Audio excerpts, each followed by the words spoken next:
Welcome to the Foster Friendly Podcast, where we come together to make a difference in the lives of children in foster care and the families who care for them.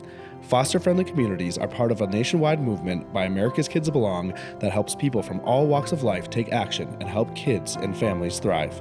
You'll hear from former foster youth, foster and adoptive parents, social workers, faith and business leaders, and other experts on how to engage in meaningful ways.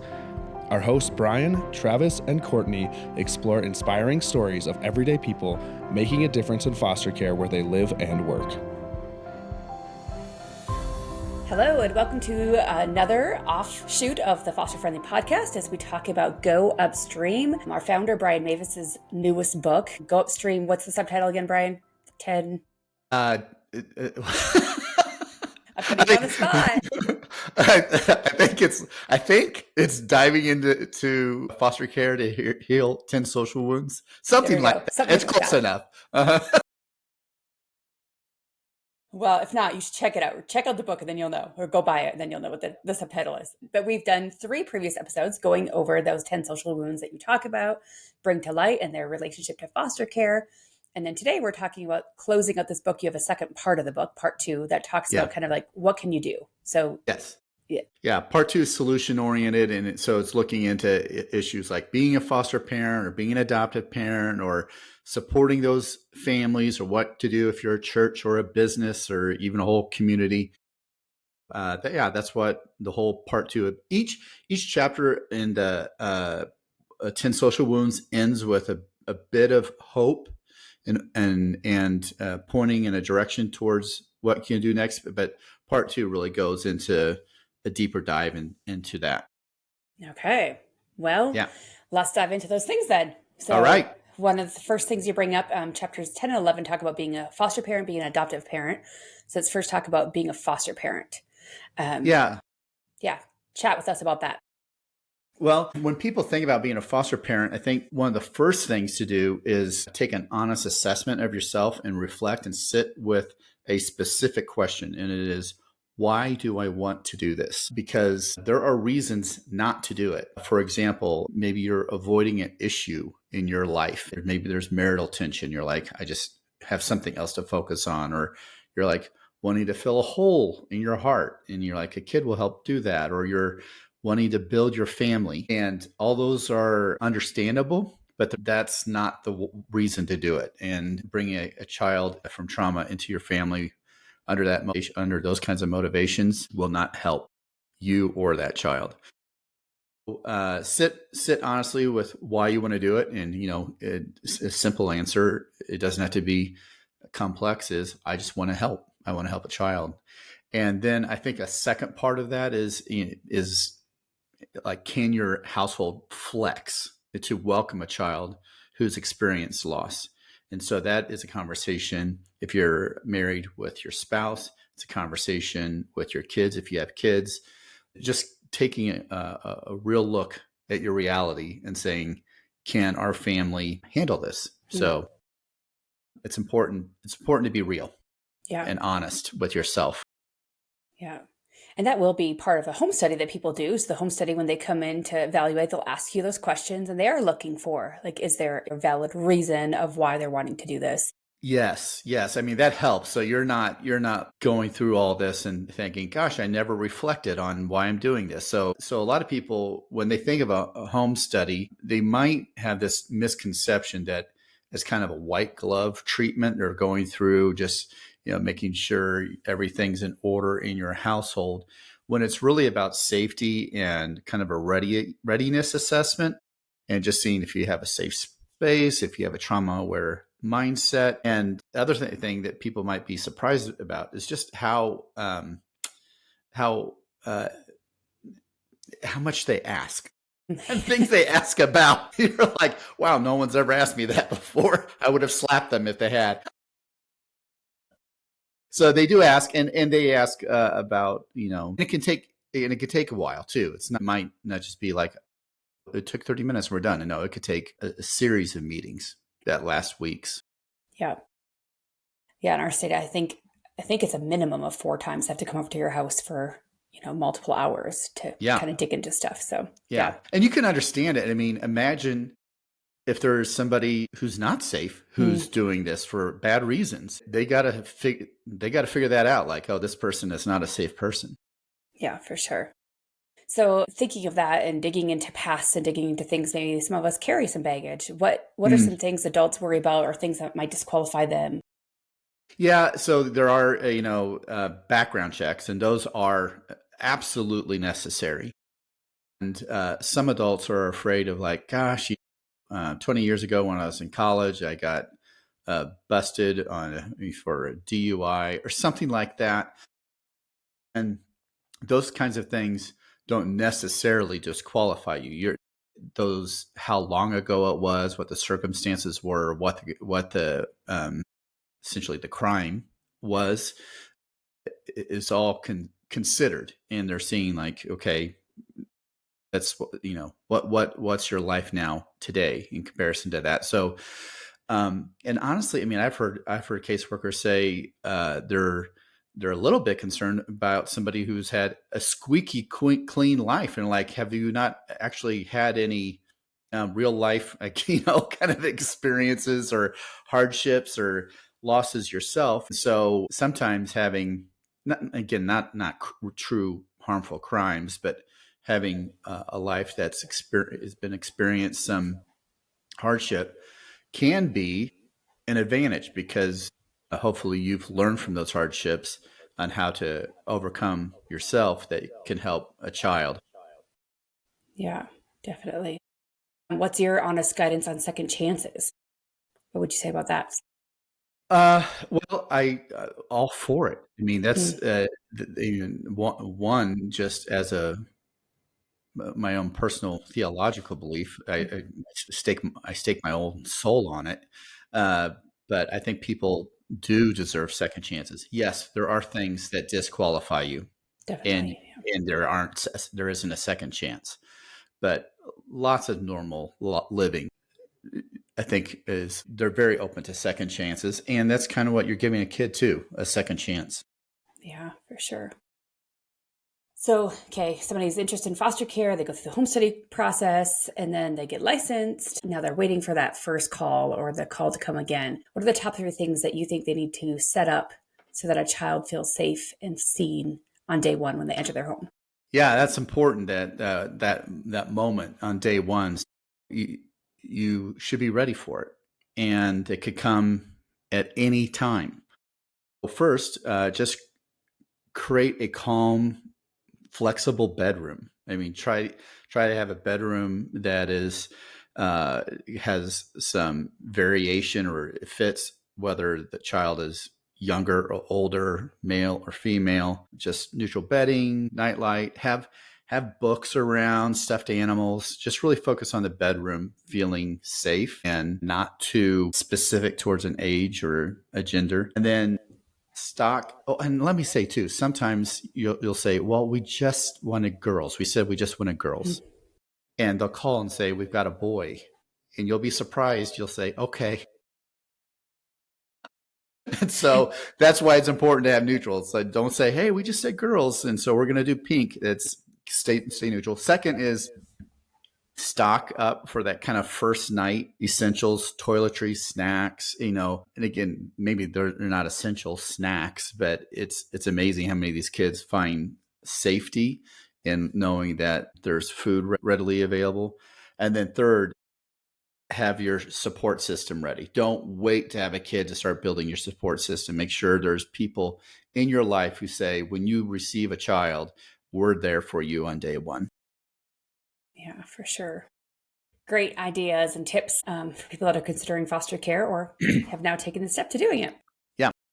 So also thinking about foster care and switching kind of into the adoptive parent mindset. There's definitely the truth that reunification is going to be the first goal of foster care. We say that over and over so people understand that it's going to be the first goal, but yet some cases do move to adoption. So how can families love well with that transition of now it's moving to adoption? Yeah, I mean, it's tough. We're asking hard things from families, and so many people probably have heard the phrase "a forever family." That's an adoptive family, but you start as a for now family. It's like, it's not forever. It could be just for now, for the moment, And so to be in a space where you're open to both, I mean, now you're a flexible family. It's like for now and maybe forever. And so you go in always prioritizing what's best for the child. And so you most of the time will make that assumption even that the best thing for the child is reunification, that hopefully their family can recover, become a safe place, and the child can reunify.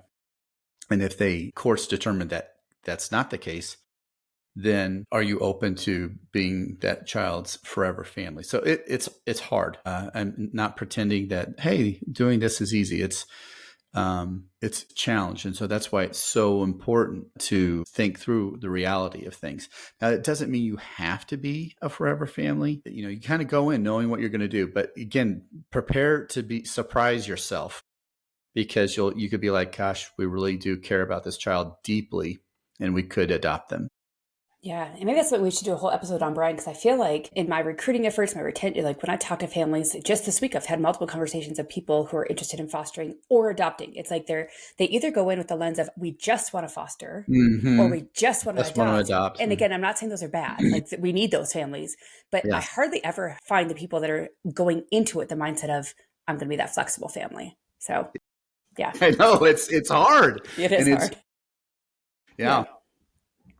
Okay, so when adoption does become possible, there's a lot of new realities and a lot of things that come up. Tell us about that. What are those realities that come up when it comes to that? Yeah, I mean, the real reality is adoption starts with a loss. So even when the child is in a safe and loving home, the reality is the kids are carrying grief. They're carrying identity questions, all sorts of complex feelings about their birth families. And so as an adoptive family, you've got to hold a place where it's okay to normalize grief and having some of these open conversations that are hard, and then keep learning about trauma-informed care. And so again, it's part of the story and I think we just had a podcast with a lady who really emphasized that, is recognize that the child, even though they've been adopted into a family that deeply loves them, they still have a deep loss in their life. Yeah. Yeah, which leads me to just a little plug. This is airing the end of November, or the end of October. November is National Adoption Month. And so all of our podcasts in the month of November will be on adoption. So if you're listening to this and you're like, hey, I've kind of thought about adoption, or I have adopted and I'm struggling through some things, tune in to all of our foster-friendly episodes in the month of November as we focus on adoption. Yeah. Before we close this up, Brian, there are a lot of myths around foster care, around adoption, but what's one adoption myth that you really wish we'd retire and stop using or saying? Well, that adoption day fixes everything. People kind of see it as the finish line, and it's really a new starting line. And so it's good. It formalizes belonging, but the healing is still going to take a lot of time. And so celebrate that legal step that happened, but also honor the reality of the child's story, just like we said before. Just don't treat adoption day as, we've crossed the finish line. It's a good thing, but it's a start of a new thing. Definitely. So good. And unfortunately, I do feel like there's a lot of resources and stuff that are out there for foster families, and it kind of stops at adoption. A lot of needs around it, but yeah. Okay. So also we have people listening who are like, I love the concept of foster care. I love adoptive families. I love, the message behind these things, but I just don't feel like this is my calling in life.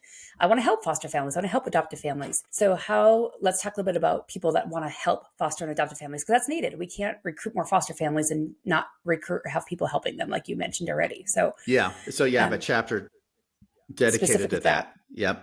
So talked about that, like half of new foster parents quit within a year. Yep. What wraparound supports are helpful? Yeah. So it is true that fostering is so hard that half of families quit unless they're surrounded by helping families. And so I would say if I had to pick just one thing, it would be that there is a consistent, organized wraparound team. And so maybe that's something that the foster or adoptive family has created for themselves. And again, we encourage people to find their people, but it's also something that you as a non-foster adoptive parent can create for people. You can do that as a church member. You can do that in the community.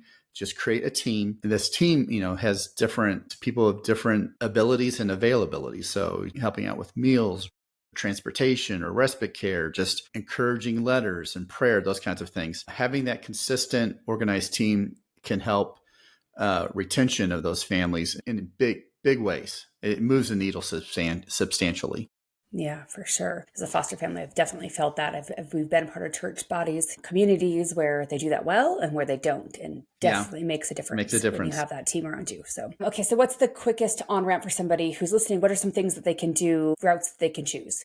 Yeah, so I listed a few things, and like one is respite care. And, respite care is kind of a fancy word for babysitting, but it's more than that. If you're actually doing a formal respite care, that means that you have the ability to watch a child for longer than a few hours. You can maybe do overnight, that kind of thing. But that normally, in most cases, most states, requires formal training and certification. There's also what's called a CASA, court appointed special advisor, and they help be the child's voice in the court. And in a similar way, there's GAL, that's a guardian ad litem. They actually have a formal law experience, and they can help a child that way. If any of those sound appealing, being a respite provider is huge. I know I have several friends who are CASA people. They enjoy that experience. The thing that doesn't require formality and true certification is back to just being a wraparound person. So you can transport kids, you can bring a meal, it's not respite, but you can babysit. And so think about being that helping person. Yeah. Awesome. Okay, so people, again, want to foster, they want to adopt, they want to help them, but even businesses can get involved. And it's one thing we don't really think about often, like, oh, I own a business, I can help in this way. So what is a foster-friendly business? Why this initiative? How can they help? Yeah, so this was something that for years we were saying, gosh, when we look at our communities, in most communities, the most influential and largest space is the marketplace. It's the business community. We have the faith community, super essential. They can go deep there. The government is already kind of doing their thing. The one group that's really sitting out is the business community. And they typically think, hey, I can give a financial donation, or we can close up shop for a day and go volunteer somewhere. And those are good things. But we were like, what could we do to help a business see their business as part of the solution? And so foster-friendly business is basically, a simple way to think about it is treating foster families in a way that some businesses honor and treat military families. And so they provide a financial discount, and so like if it's a restaurant, maybe it's free meals for foster kids, or it's a discounted oil change, or it's if there's a gym membership or dance studio or something like that, it's a discounted membership, those kinds of things, free haircuts. It's recognizing that your business is valuable and can help. And it's not just about the discount. It's not a Groupon. It's saying, we see you, we know what you're doing is important, it's challenging, and we want to honor you and honor the child. Definitely. Yeah. Yeah, I love it. So do you have an example of a business that aimed this at its core, that is like, I'm going to wrap around foster families and do this well? Yeah. So, there's all sorts of examples of, again, we have people who do haircuts and they've really learned how to do it well for kids who've experienced trauma and they care. So I got a great example about that. We've got another one that's been around a while that I like sharing is a Nissan dealership in Cool Springs, Tennessee, that they loan out vans to families so that those families can keep siblings together, because a lot of times families are like, we can say yes to this, but we don't have a car that's big enough to keep the siblings together. So Nissan takes care of that. So again, there's all sorts of examples, and I would encourage businesses to think, what could we do? Love it. Yeah, also beyond the giving a discount, like you said, it's more than that. This isn't just a Groupon. How can we wrap around these aged out youth? Again, that's something you bring up in this book. You talk about thinking of these kids who are aging out of foster care. How can businesses support that? Yeah. So, I mean, there's some, and some of the ones I just mentioned, they can do this too, but some businesses, more like corporate businesses, white collar, where you're like, we're not a retail business, so I don't know how we can give a discount. But, and it doesn't have to be white collar. It can be construction companies and things like that. I know who have actually done this, in design studios and accounting companies, those kinds of things, where you can look at your HR policies and the things that you apply towards parents of having biological children now can apply to foster kids and adoptive kids. And so think about if there's a family in your workplace that is fostering, think about how you can support them through your HR policies, time off. Then for kids who have aged out of foster care, give them a chance for their first job, give them training and apprenticeship, just kind of make that like, that's part of what we do as a business. We care about this, and we always look for kids who have aged out to give them a chance. And one way I like to put it, it's not original to me. I heard this once about a business that said we give kids a safe place to fail. And so they're like, okay, this kid showed up an hour late and they've done it 10 times. We're going to fire them. And then we're going to hire them back the next day. It's just to say, hey, you got to know what's expected. And so see if maybe that's something that would make sense for your company. Yeah. Yeah. And think about these kids that don't have a lot of resources, people around them. It's easy for them to fall into the traps of society if we don't have businesses and people coming alongside them. And I know we've talked about that in previous episodes as well, but yeah. Yeah. Good thoughts. Okay. So foster families, adoptive families, helpers, businesses. What about the faith community? Yeah, the faith community is the place where, if the business community is something that I think of like it's wide, the faith community can do something deep. And I'm a bit contrarian. I don't think every church should be involved in this. I think just a few churches should do it and do it well. And so to be a foster friendly church, we say is 3 key things. Now, we used to say, here's 25 different things you could do. And it was like, well, at least 20 of those don't help much. And so we say 3 things to be a foster-friendly church. And one is that the church, children's workers, volunteers have some trauma training so that they're at least trauma sensitive. They're not experts, but they have some awareness. They can recognize some trauma behavior. And they probably have someone at their church who is further trained, so they can say, we can point to this person for deeper help. The second thing is that you have an ongoing ministry, like a true organized wraparound ministry, or another one that I'm a big fan of. It's alternatively called Kids Night Out or Parents Night Out. I think that's a really important one, something that churches are built to do. It's kind of like, think of it like a 4-hour VBS or something like that. And it gives the people in the church a chance to actually meet the families, see the kids, meet the kids.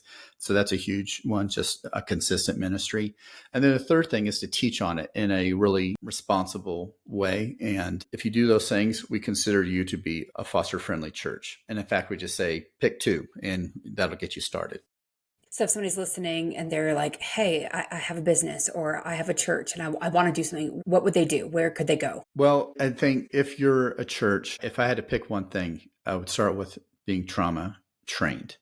And again, that doesn't mean that everyone in your church is trauma trained. It's people who specifically work with kids, children, and teens, and that they have some training. There's a lot of training online now, and you can get a lot of it free. But there might be somebody in your church who's trauma trained, and have them lead it. And so I'd say that would be the first thing. And then the second thing is start something that supports a family. If there's someone in your church, someone in your community who is fostering, help them. So start an organized team.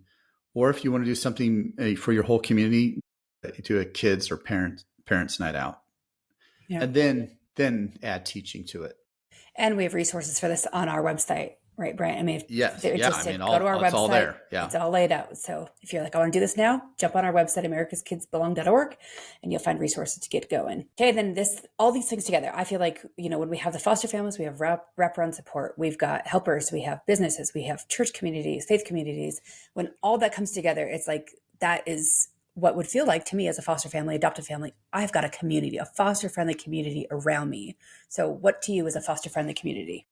Yeah, this was a slowly developing, evolving realization for us as we were adding new sectors to the community. It was like, gosh, what if we just had the community really recognize this together? And so we added the civic component, have a mayor say, yep, we want to be a foster friendly community. They use their convening authority. We allow other nonprofits that are in this space to be a part of it.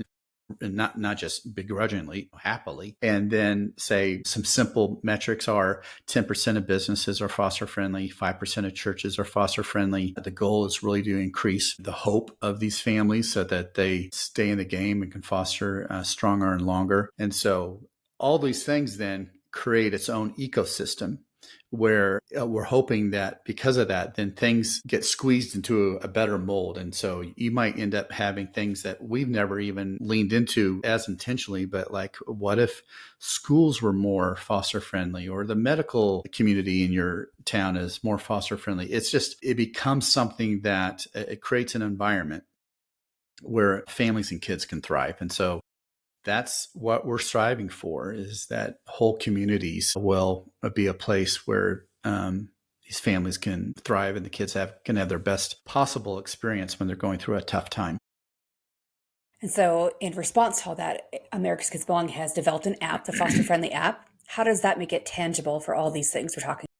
Yeah, we could do all these things, but still you could have families say, I didn't even know, this church was foster friendly, or these business were, or where these other resources, these nonprofits were. So with the foster friendly app, which is free to everyone, to the businesses, the churches, to the families, you can have all these resources at your fingertip. And so as a family who's receiving these supports, you just go online, you can see, gosh, this business is at this discount, this membership is discounted. So now my kids can participate in martial arts, or this church is holding a special kids night out event. I can participate in that. I didn't know about that. Gosh, this nonprofit does this. I didn't even know they existed. And so the app becomes the connective tissue of all these resources, and then it's easy for the families to find. And it is really easy. And it's also awesome, living in the state of Colorado, I've traveled around, and so I can go to Denver and pop up in the app and be like, oh, what offerings do we have in Denver? And then go to Grand Junction. And, so as I travel for sports, we travel as a family. It's great that we can use it across the state and stuff too. Yeah. I've been surprised too. Yeah. I'll walk into a restaurant or something like that, and I'll see a sticker on their front door that we're foster friendly. And it's like, hey, I didn't know that. Yeah. I should have looked at the app, but. Yeah. And it is super quick and easy. Like if you're a business and like, hey, I can do that, it literally takes 2 minutes to get on the app. So if you're listening, check out the app, download the app, check out the website. It's on our website as well, but it's super fast and easy to do. Okay. So this book, again, I've read the book. I love your book. As a foster parent, as somebody that's part of this mission, I think it just lays out the why, like what this call to action, like we need to do something. We can't just turn a blind eye to foster care because it affects all these social wounds. So people are listening. One of your most famous slogans of Brian Mavis is a good family is better than a great program. So people listening, I know that if people don't take action within a week, likely they're not going to take action for a while until they hear it again and then hear it again. So for those listening, they're like, I need to do something and feel called to do something. What should they do in these next 7 days to take that next step towards their yes? Yeah, I would say, find out what your next best yes is. Take the next small step. And that kind of is like pick your lane. And so your options are learn more about being a foster family. Now that might lead to adoption, but it starts with being a foster family, or say, that's not my path. So learn more about supporting families. I mean, that's where we started. I mean, we didn't start with say, let's be a foster family. We started with we helped a nonprofit out and folded clothes. So just find out what your next small yes is and do that. And maybe you're a part of a church. see about your church becoming foster friendly, doing a trauma training class or starting a ministry. Maybe you're a business. You think of something that your business can do to support foster families or make a little change in your HR policy. Just take that next, find your lane and take your next small step. And it may be enough or it may lead to further steps. And I'll add one to that. The next step should be, if you don't already own the book, go to, where is it all available? Do you know? Amazon. So go to Amazon. Yeah. Go Upstream by Brian Mavis. I challenge you to read it. And I know that it will challenge you to take your next step towards your next yes. So, yeah. Well, Court, thanks for interviewing me about this. Yeah. It's been fun. I'm excited to see how this book changes the waves in foster care and helps people see, like, again, all these social wounds, these 10 social wounds, how they're interconnected. Yeah. How any member of the community can make a difference, a small step, a big step. They're all steps to helping and making a change. So thanks, Brian, for what you do and who you are. Thanks, Courtney. We hope you enjoyed today's episode. If so, will you help us reach more people by subscribing, sharing the podcast with a friend, and leaving a 5-star review?